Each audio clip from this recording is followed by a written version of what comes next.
Ok, bienvenidas a todas una vez más este jueves, Shiur de Torah, Crecer con Torah. Educar y enseñar, tarea de todos. Este es el título de hoy. Título interesante, ¿verdad? ¿Qué es lo primero que nos viene a la mente cuando decimos educar y enseñar?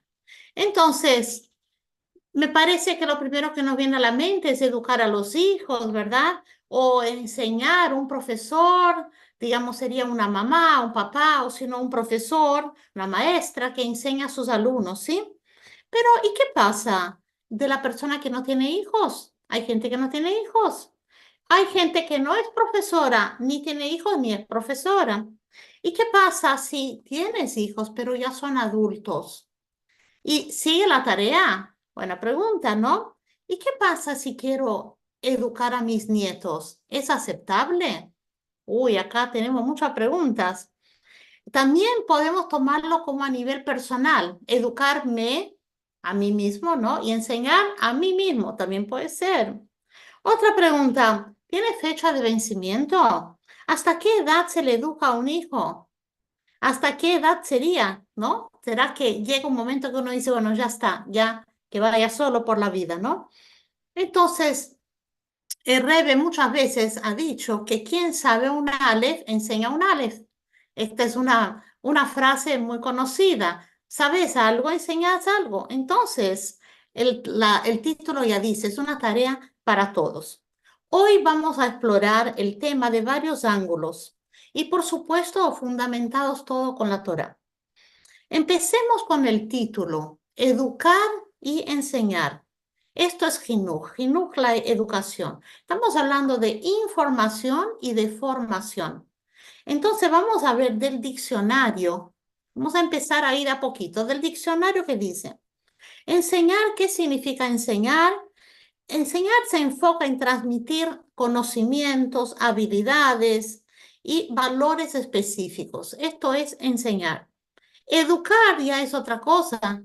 Ya educar es a la persona, el desarrollo integral del individuo.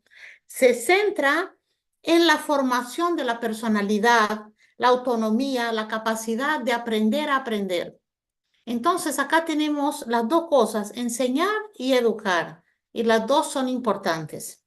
En los finales de los años 60, inicio de los 70, el Rebbe, él hizo una campaña de la que se llamaba la campaña de Jinuj.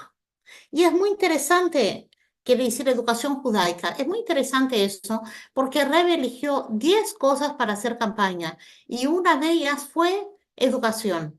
Entonces, ¿qué es exactamente el significado de esta campaña? Porque cuando el Rebbe dijo, bueno, campaña para la vela de encender vela de Shabbat, se entiende, bueno, vamos a llegar a mucha gente, la idea, la información de cómo se enciende la vela de Shabbat.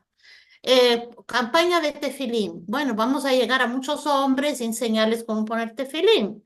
Y así va, campaña del kashrut. Hay muchas campañas que son muy prácticas, pero cuando hablamos de jinuj, educación, no es algo muy puntual, no es nada tan específico. ¿Cómo hacer? A qué viene esa campaña y cómo se hace eso? ¿Qué es lo que Rebe esperaba que la gente empezara a hacer con esa campaña?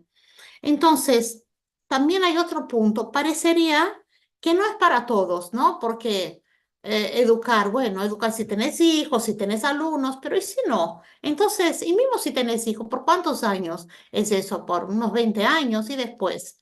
O sea, no parecería que es para todo el mundo, pero vamos hoy a entender que sí es tarea de todos. Eso es lo que queremos ver hoy.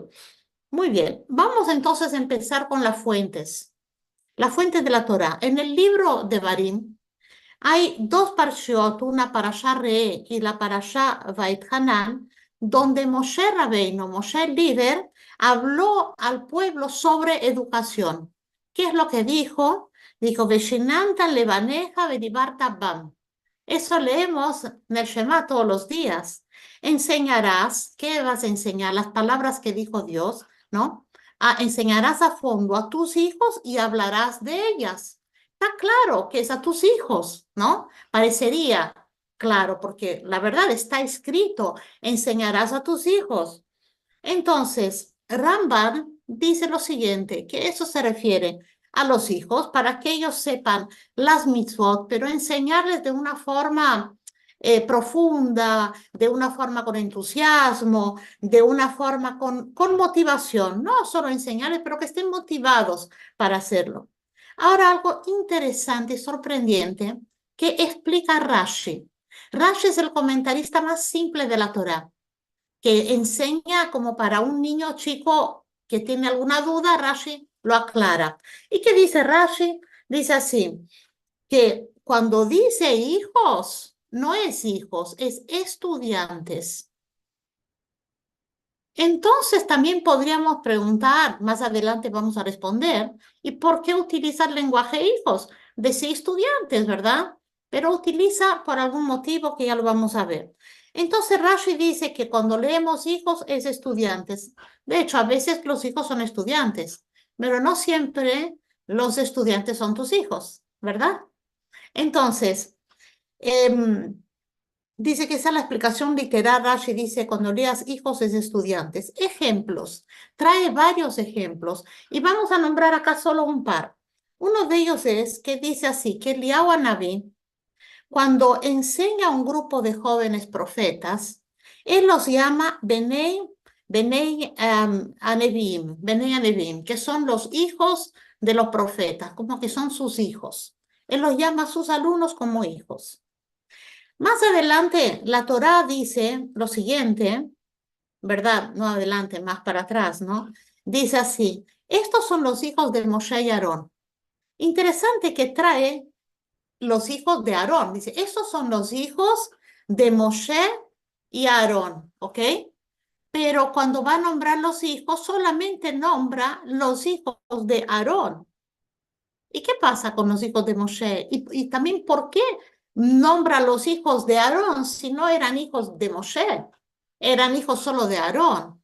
Entonces, de acá aprendemos que tiene que ver con los estudiantes. Cuando dice estos son los hijos, en verdad quiere decir, estos son los estudiantes de Moshe y Aarón. Y ahí nombra a los hijos de Aarón. Y los hijos de Moshe no eran tan estudiantes como los hijos de Aarón para el propio Moshe.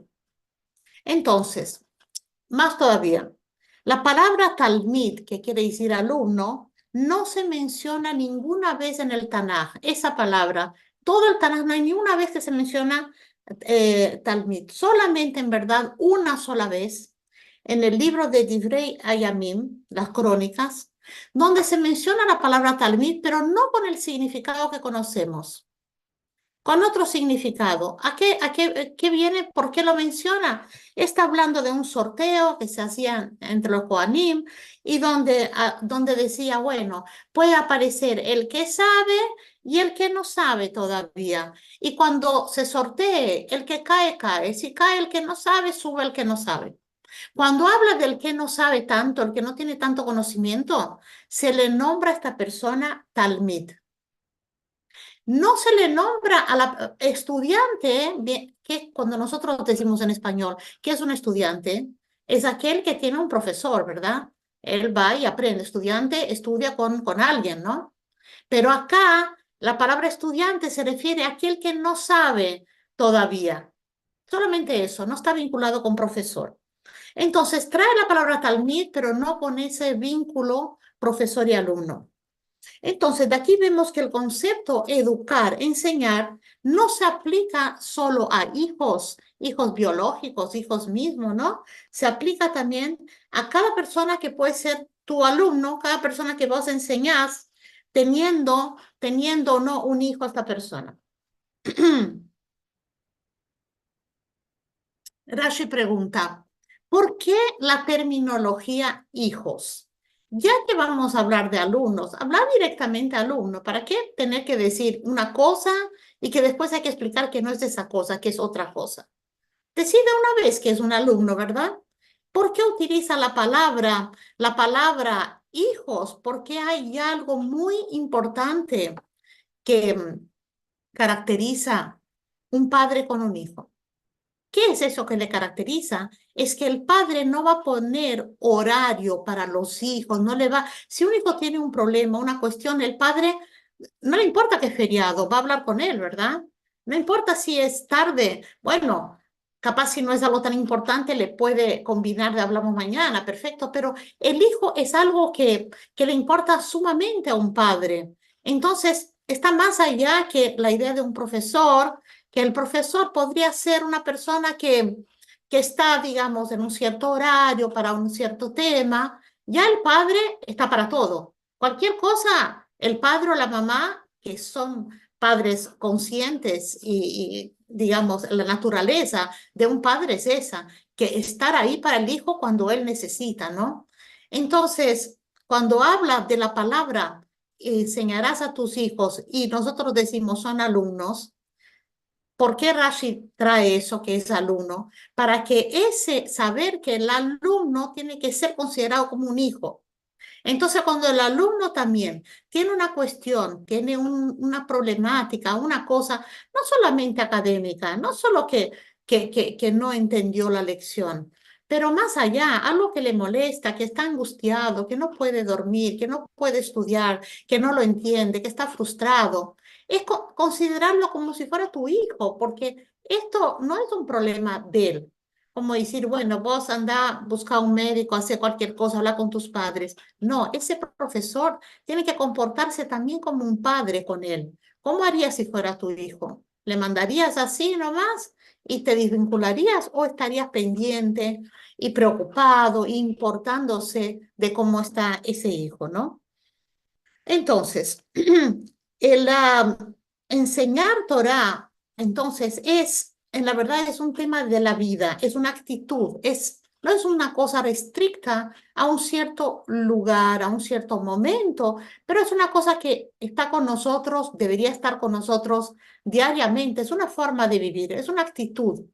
En una conversación, traer una palabra de Torah, en una opinión, mira que aprendí esto, si te puedo ayudar en algo. Entonces, es como una actitud, no es un tema específico, es como una forma de vivir. Entonces, cuando Rebe habla de la campaña, no se trataba solamente de poner un chico en un colegio judaico bueno, ¿no? Que enseñe buena Torah. No, obvio que también eso es importante, pero también a veces los adultos son como niños.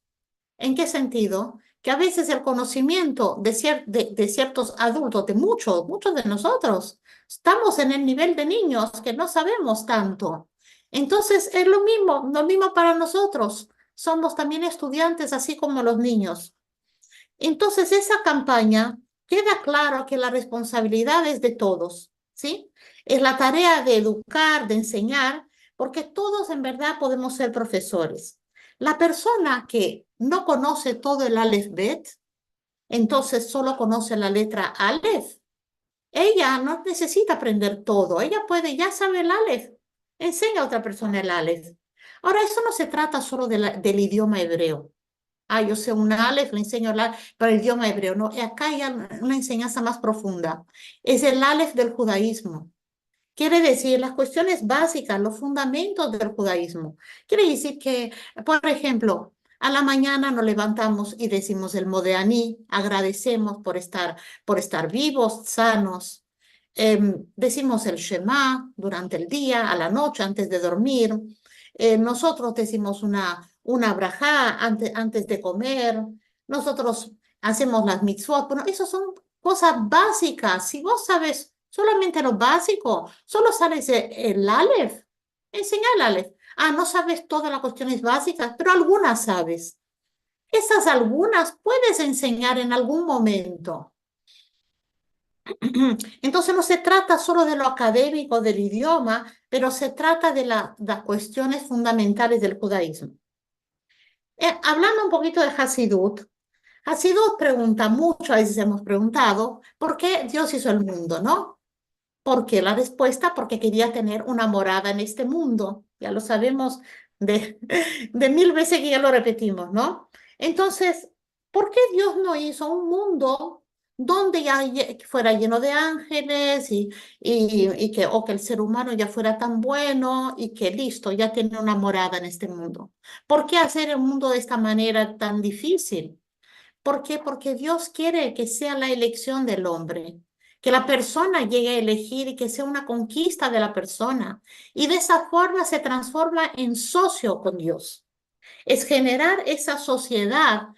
¿Para qué? Para arreglar el mundo. Sí, el mundo tiene muchas cuestiones y nosotros estamos acá para arreglar el mundo de alguna manera. ¿No? Cuando abrí el Zoom y le dije, están arreglando el mundo, no era solo chiste, porque sí tenemos un pedacito del mundo que cada uno está destinado para poder arreglar y que tiene la capacidad para hacerlo. Entonces, cuando hacemos una mitzvah, estamos arreglando un poco el mundo, ayudamos a alguien, arreglamos un poco el mundo, pero ¿cómo queda con la cuestión del estudio de la Torá? Parecería que el estudio de la Torá es algo muy privado. Yo estudio para mí. Yo tengo un placer cuando estudio. Yo avanzo. Podemos caer en un error grandísimo porque podemos transformarnos en personas arrogantes. Mira cuánto sé. Pobre fulana de tal no sabe nada. Esa gente son ignorantes.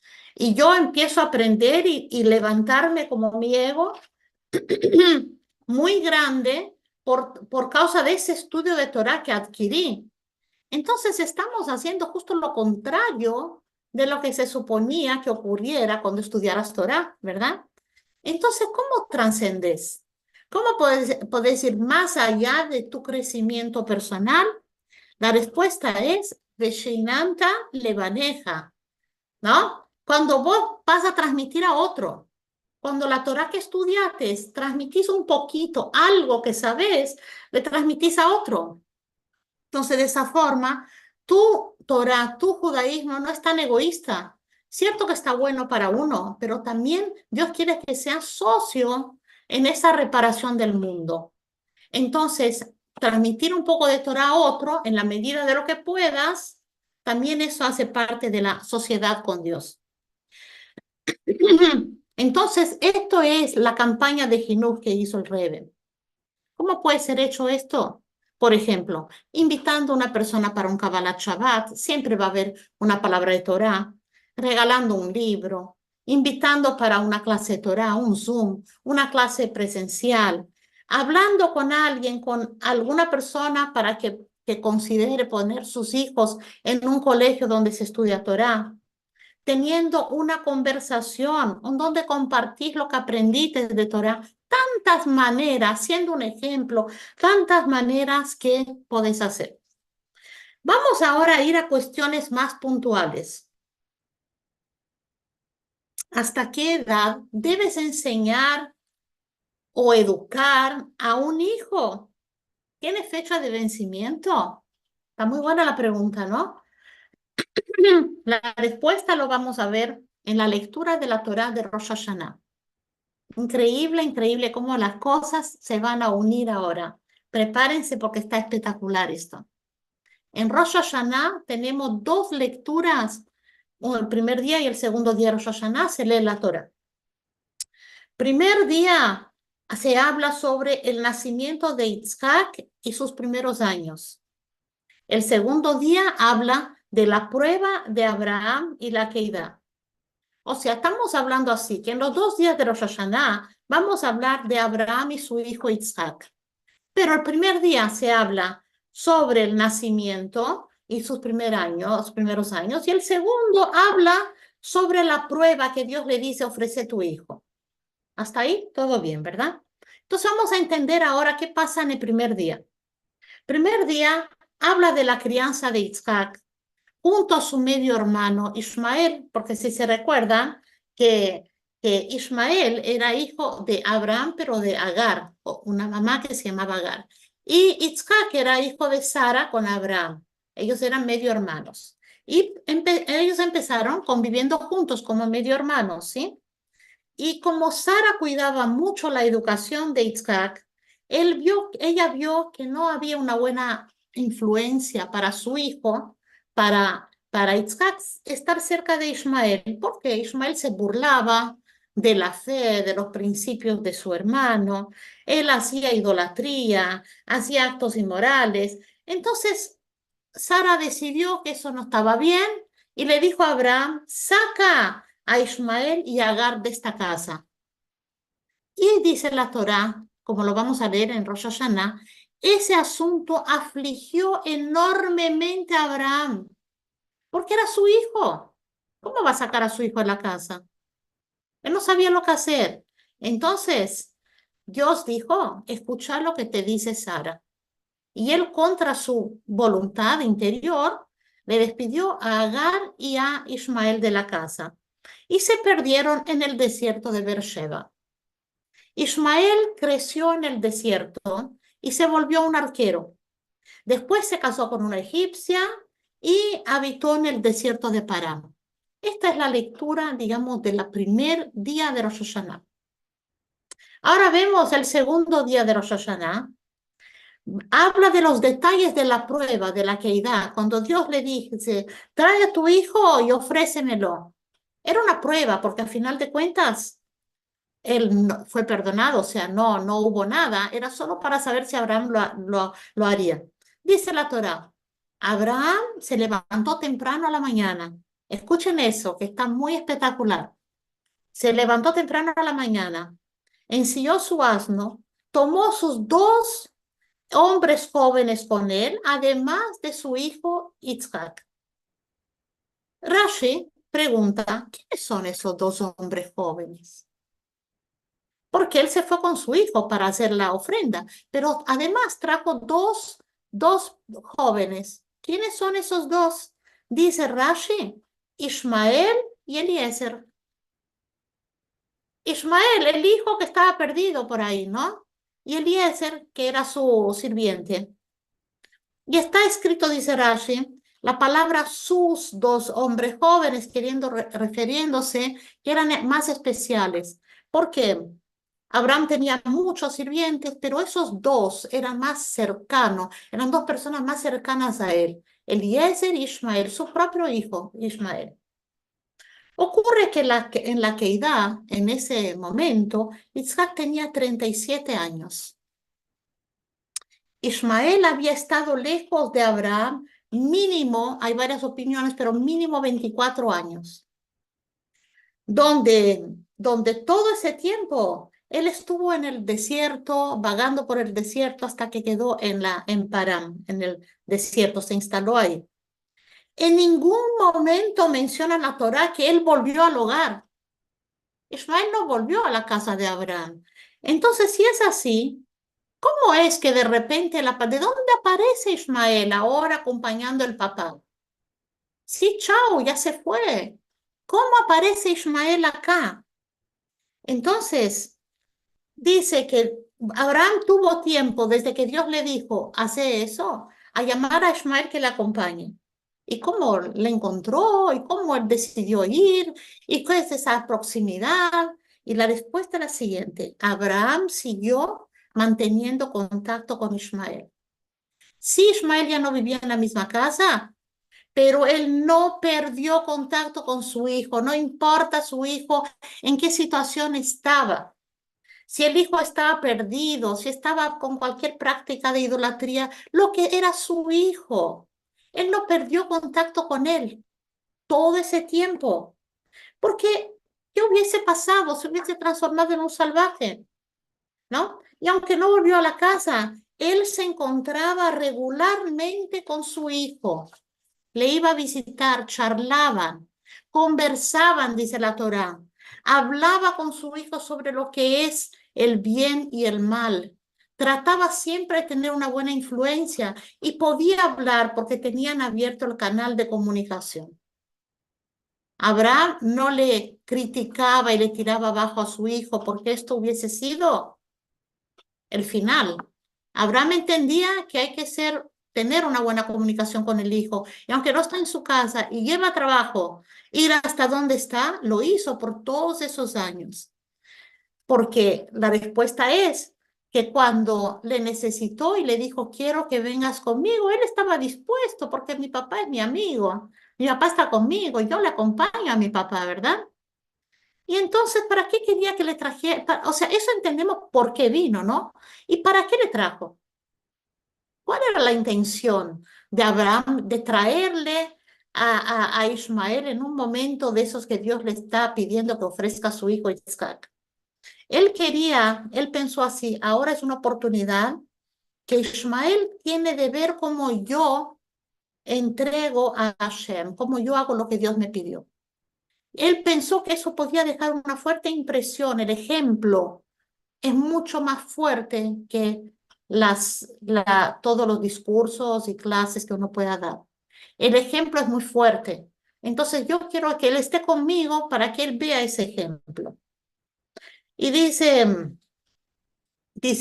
la Torá dice que cuando Abraham falleció, dice que él murió en una buena vejez, anciano y satisfecho. Rashi explica qué quiere decir buena, porque Ismael hizo teshuvá. Ismael hizo teshuvá.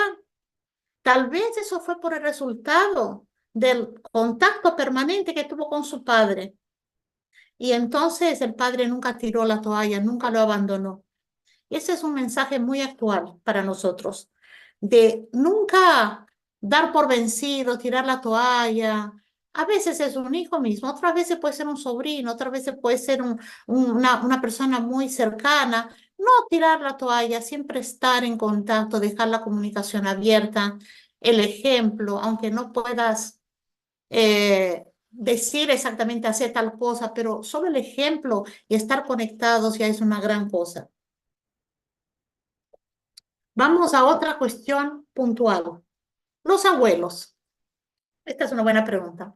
Me preguntan muchas veces. ¿Los abuelos pueden, deben educar a los nietos? O es muy relativo. Porque es sí, pero no, no, pero sí. Vamos a ver cómo funciona. Primero hay que dejar claro lo siguiente, que son los padres los que tienen la palabra de dirigir, ellos tienen que poner la educación, la pauta dan los padres. No puede ir el abuelo y de hacer algo totalmente diferente de lo que los padres quieren para sus hijos, ¿verdad? Entonces, eso en primer lugar, tenerlo claro, ubicate, vos eres el abuelo, no eres el padre.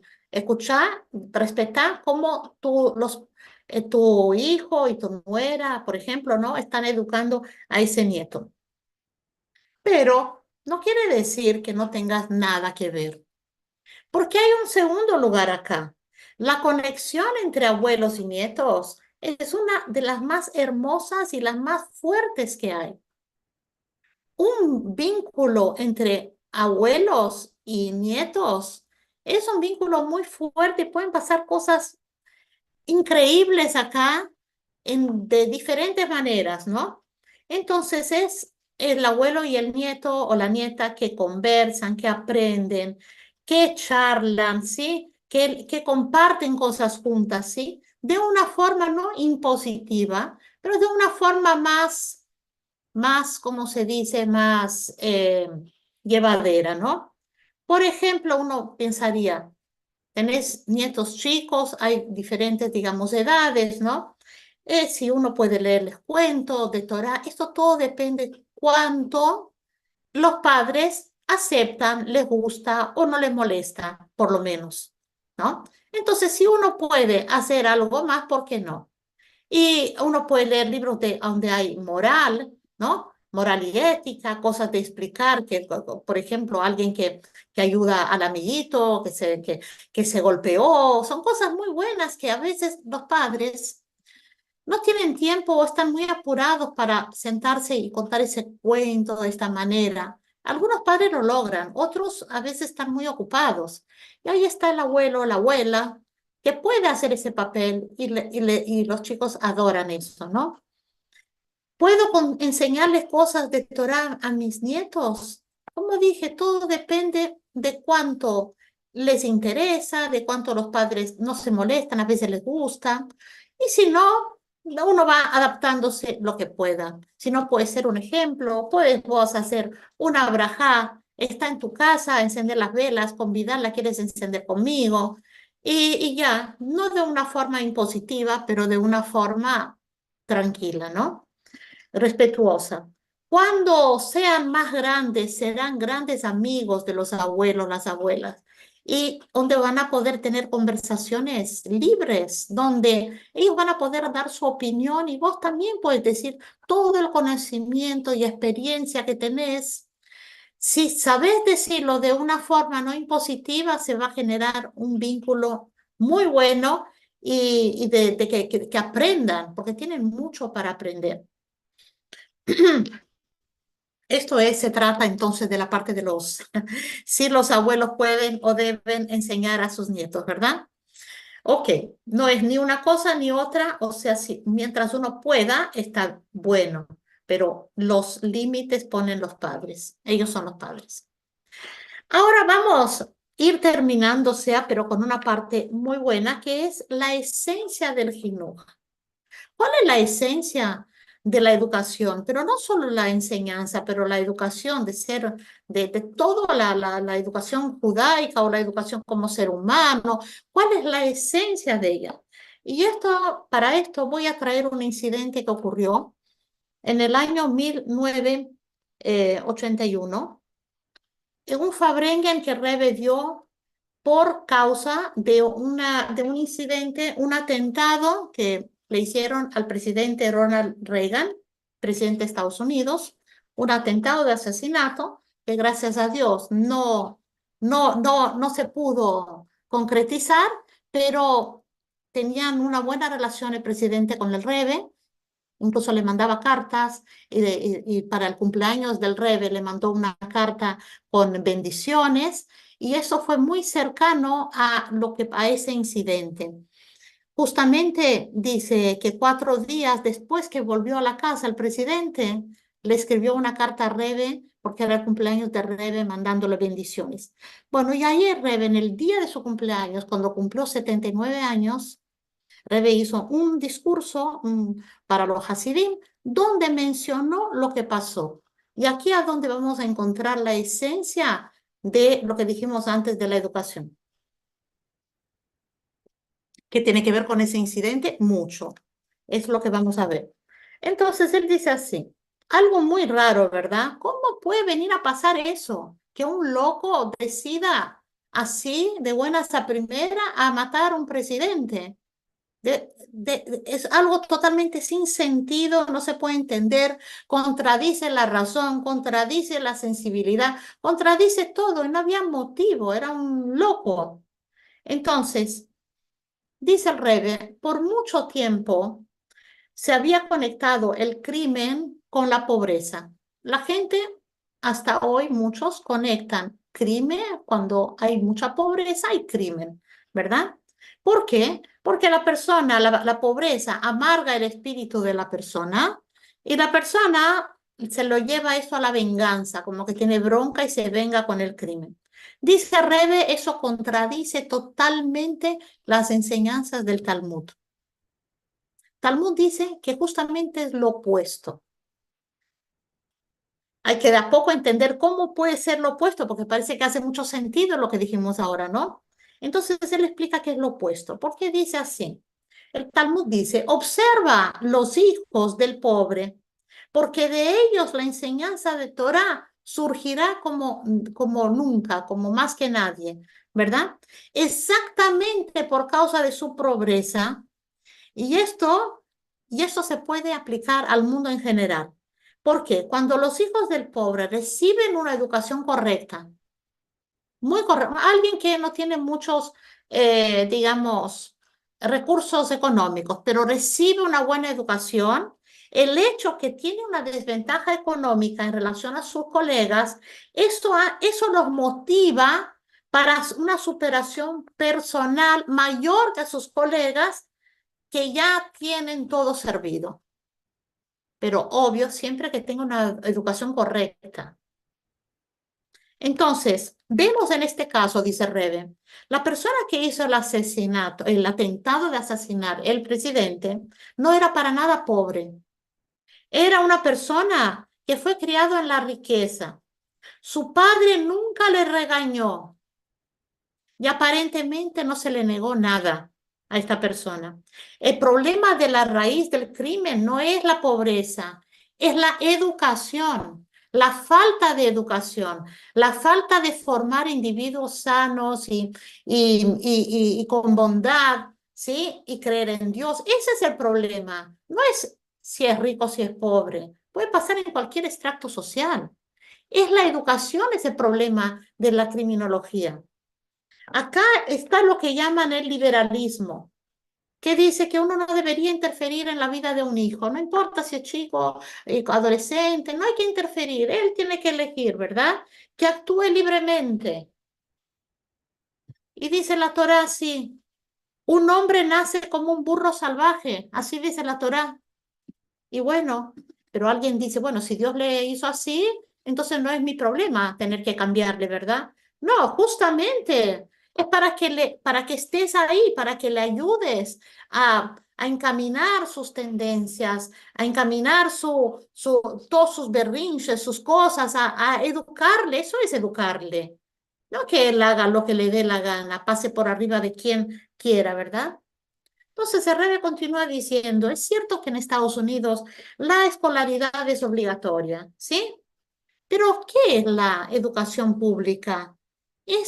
Se comprometen a transmitir el conocimiento secular solamente. No se comprometen a educar, a cultivar, estructurar el niño, el interior del niño, que desarrolle buenos rasgos de carácter. No, no se comprometen a eso.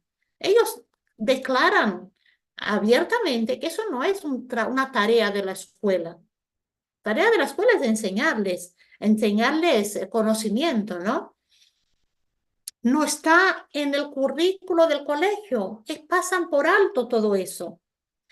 Entonces, sí aprenden cosas que no se deben hacer en la sociedad, porque si no eres castigado por la ley. Ok, entonces, ¿qué dice el alumno inteligente? Bueno, voy a ver cómo voy a evitar que me agarren, ¿verdad? Si es alguien hábil, porque el problema no es lo que voy a hacer, si soy corrupto o no soy corrupto, el problema es si me agarran. Ese es el mensaje, aunque no se lo dice abiertamente, ese es el mensaje. Entonces, crean un plan para evitar el castigo, ¿sí? Se sienten superiores, que nadie puede decirme lo que tengo que hacer, hago lo que me dé la gana. El concepto de la Torá que dice que hay un ojo que ve todo y hay un oído que escucha todo, nunca ese chico lo escuchó, nadie se lo dijo. Porque una cosa la policía me agarra, pero ¿y si no está la policía? ¿Acaso no hay un Dios que te ve? Entonces, ese concepto de que hay un Dios que mira todo, no, ni siquiera se le ocurre porque no lo aprendió. Entonces, la escuela enseña el currículo de la escuela, conocimiento, y después que la persona lo use como quiera. La gente que hace maldades en el mundo, muchos tienen muchos conocimientos. Hay médicos que hacen cosas que están mal, ¿verdad? Hay personas que son cientistas, hay gente que utiliza su inteligencia y su conocimiento para hacer cosas malas, una bomba, no sé, y tienen que ser gente que tiene conocimiento. En esa escuela aprendió solo conocimiento. Claro, hay gente que utiliza para bien, Baruch Hashem, ¿no? No todos son malos, pero acá está totalmente abierto para que vos a ver, si tienes una tendencia para el bien o para el mal, hace lo que quieras. La escuela no se responsabiliza por eso. Entonces, Rebe dice, termina diciendo, la manera de prevenir el crimen es la correcta educación. El jinuj, que la palabra jinuj se traduce por educación, pero el sentido literal de la palabra jinuj quiere decir dedicarse ¿a qué? A un propósito de vida. Eso es jinuj, tener un propósito, una misión de vida. En la práctica, el Rebbe sugiere que en Estados Unidos, en ese Fabren, él sugiere que los profesores inicien su día diciendo a los alumnos, antes de empezar la clase, recuérdense que hay un Dios, que hay un ojo que ve, un oído que escucha, lo que vos hagas, Dios lo está viendo.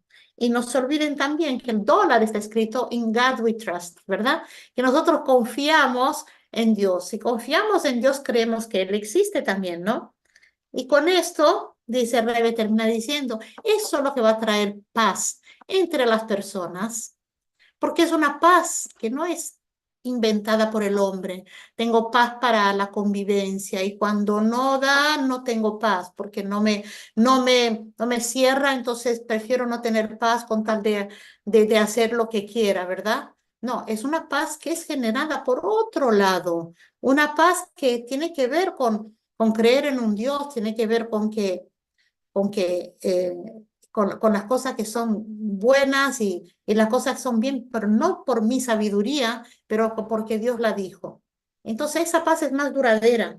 Esa es la paz que se va de a poco ir concretando, Besrat Hashem, hasta que venga la llegada de Mashiach, donde vamos a poder tener la experiencia de realmente vivir esa paz. ¿Por qué? Porque Dios ya va a estar revelado y no va a haber ninguna duda de dónde que hay un ojo que ve y un oído que escuche.